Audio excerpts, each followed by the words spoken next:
दीवाने हीरापुर के मोला तिरमा वाला के दुर्गा मरे राधे के मारे मोनो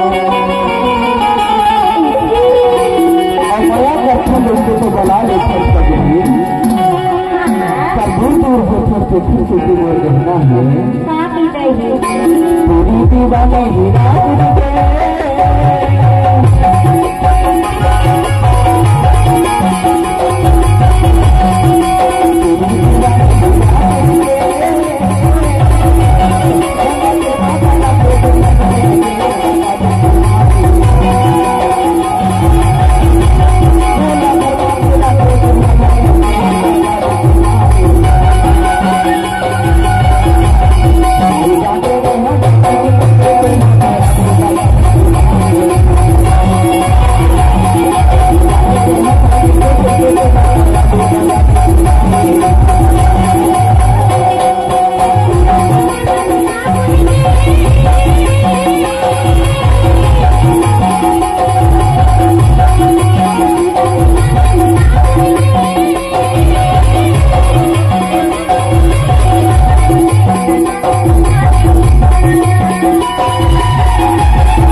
तोर माया और कहीं फंसे थे तो इसे लगते बोला हुआ अगर की तहत दूर से इशारा करत फंस पगली पर तोर प्यार वाला पूरा पूरा नहीं मिला तब तो तू हाँ गोद बदन तुम्हारे कारा